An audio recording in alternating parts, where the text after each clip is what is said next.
indicate that a team of 42 police officers have been assigned what the Kenya Police Service calls special duties via circular dated 23rd June 2017. And by the way, I've also received information that a similar thing is also happening within the armed forces. To perform the special duties, the officers have had their kits withdrawn. They have been issued with clearance certificates and are asked to report to police headquarters to be issued with discharge certificates on or before 2nd July 2017. In other words, their forces identification cards have been withdrawn. These officers have been picked from the various police formations, including the GSU, the Kenya Airport Police Unit, Traffic and Dog Unit, among others, across the country. A similar thing has also been done within the National Intelligence Service. Officers withdrawn and some of them deployed as election officials. Recruits to this scheme are also being drawn, of course, I've mentioned, to the National Intelligence Service.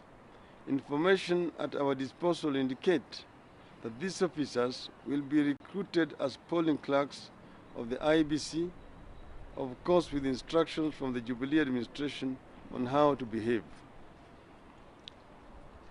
A similar exercise took place in the run-up to the 2013 elections, when officers drawn mostly from the NIS and the administration police were recruited as polling clerks, IT officers, and into other positions where they proceeded to manipulate and corrupt the system from within to deliver a dubious victory to Jubilee. The recruitments going on now are not happening in isolation or out of the blues.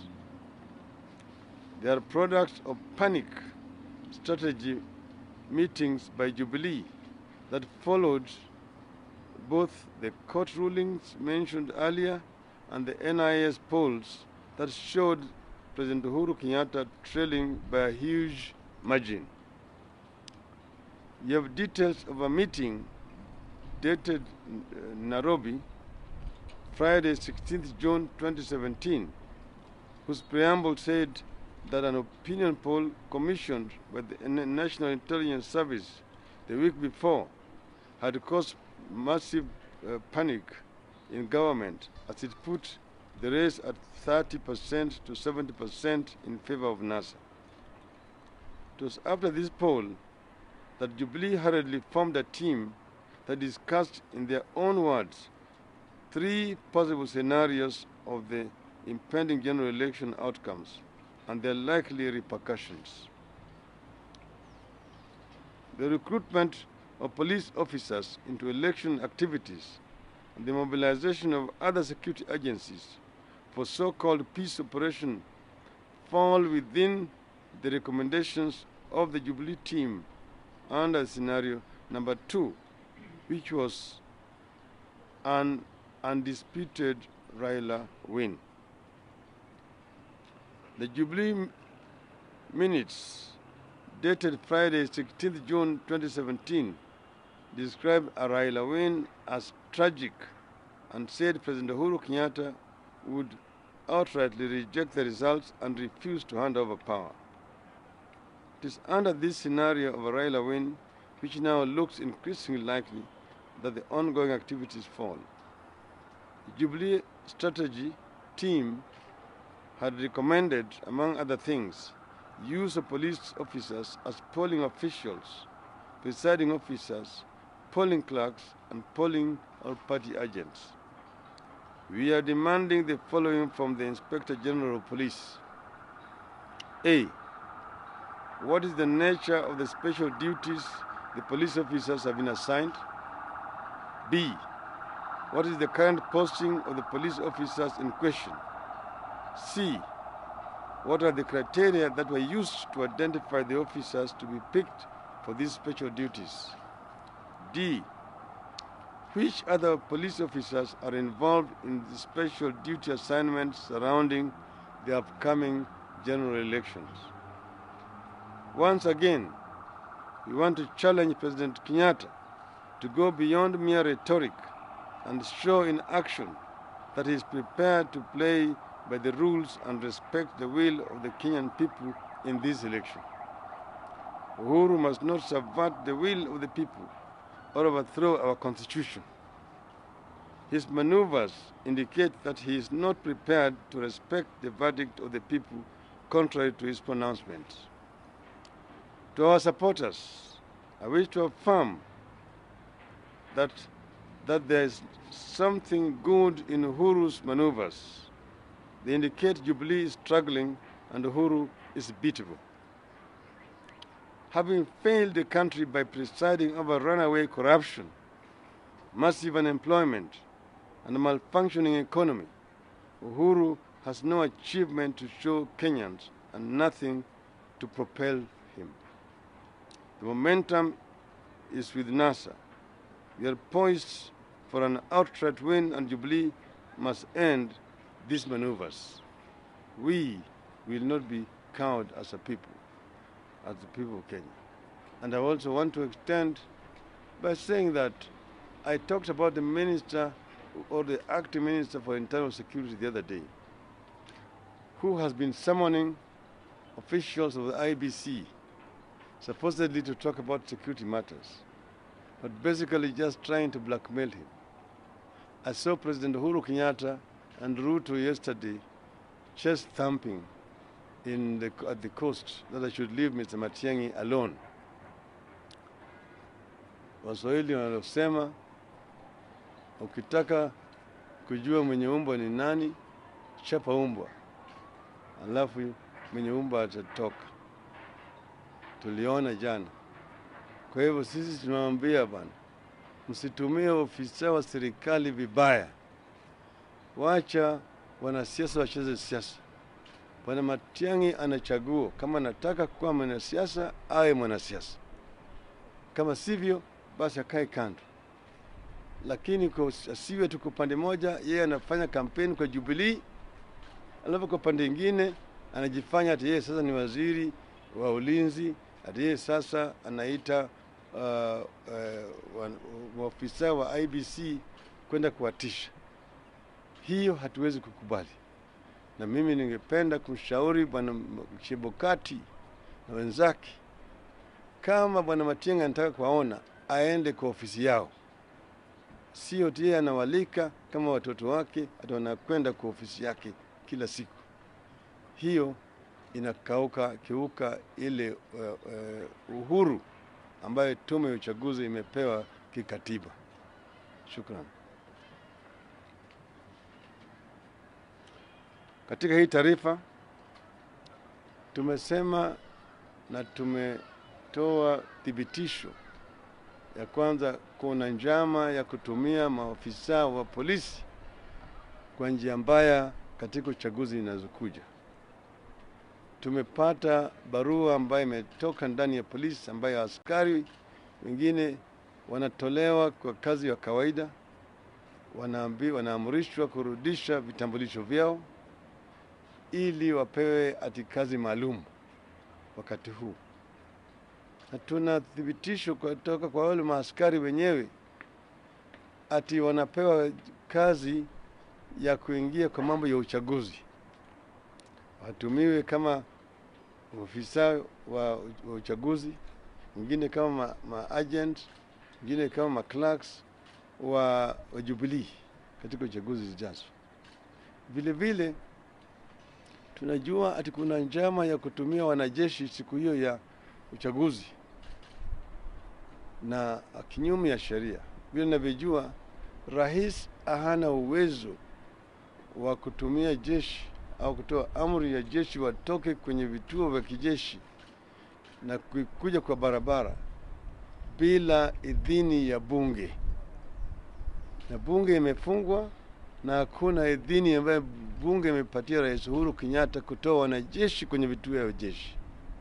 Ningependa tena vile kurudia haya, kuambia wanajeshi wetu wametuhudumia vizuri tangu uhuru mpaka wakati huu.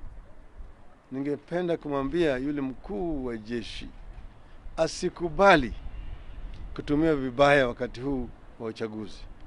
Asikubali kutumia jeshi kukaa katikati ya Wakenya na uamuzi wao. Wawache Wanakenya wafanye uamuzi kama Wakenya kwa njia ya kiamani na njia ya kiraia. Let it be a civilian elections, not a military elections. So we don't want our military to be involved in this electoral process. Neither do we want our police officers to agree to be used as agents of Jubilee in these elections. Thank you very much.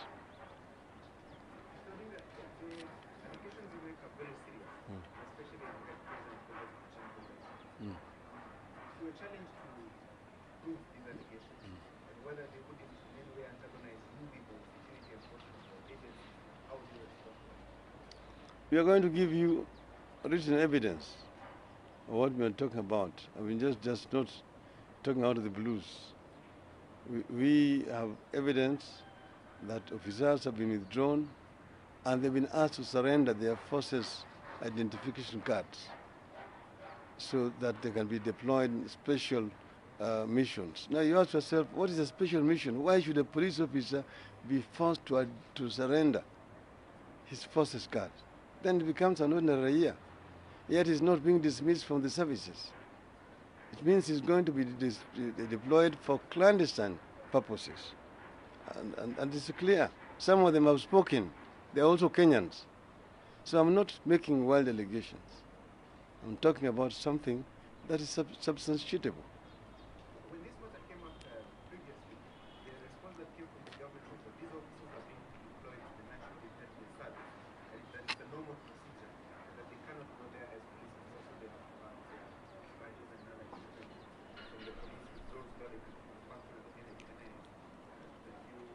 Have you confirmed that information?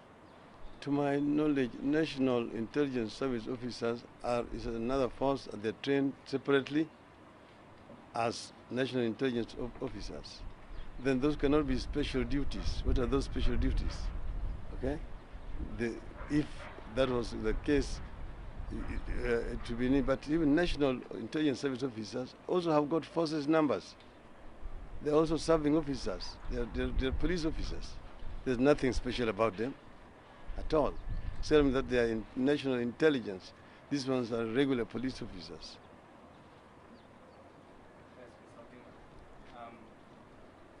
Based on what you say, and assuming nothing is done, how then as NASA to ensure that these officers do not hold the cards?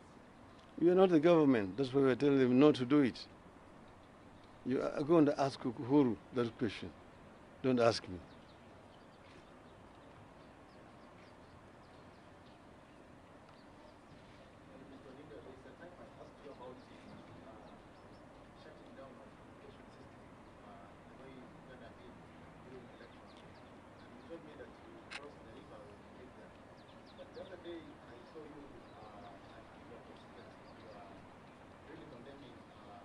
Kaparo.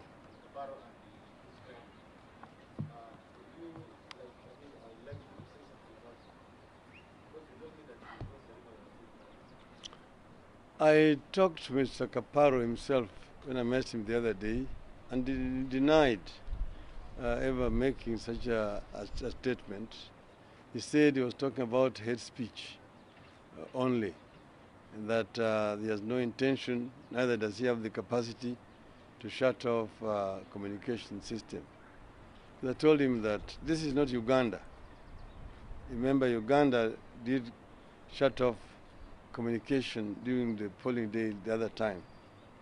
And but we know that everything is being done at advice of their other counterparts elsewhere.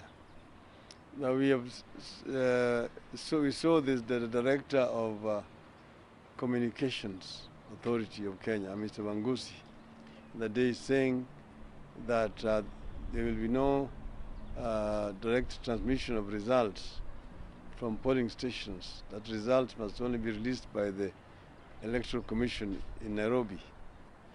which completely, of course, ignores the court ruling, which had said that results which are announced by the presiding officer at a polling station is itself final. So it becomes a public information, and the media can pick it from there and broadcast it. The same thing with the results at the tallying center at the constituency. The court ruled very clearly that the tallying results announced by the returning officers at the constituency tallying center are final. Final meaning that it is public information, should be posted on the public portal, and the media can pick it from there. Where as soon as he announces it, you can even record him live and announce the result of this constituency, this other constituency. That is the law as it stands today. So I saw that Mr. Wangusi trying to distort the law. So I was basically just correcting him. That, and I hope that the media is not going to be intimidated or blackmailed by such irresponsible utterances by the likes of Mr. Wangusi. Thank you. The copies of the discharges are here. I think they should be now.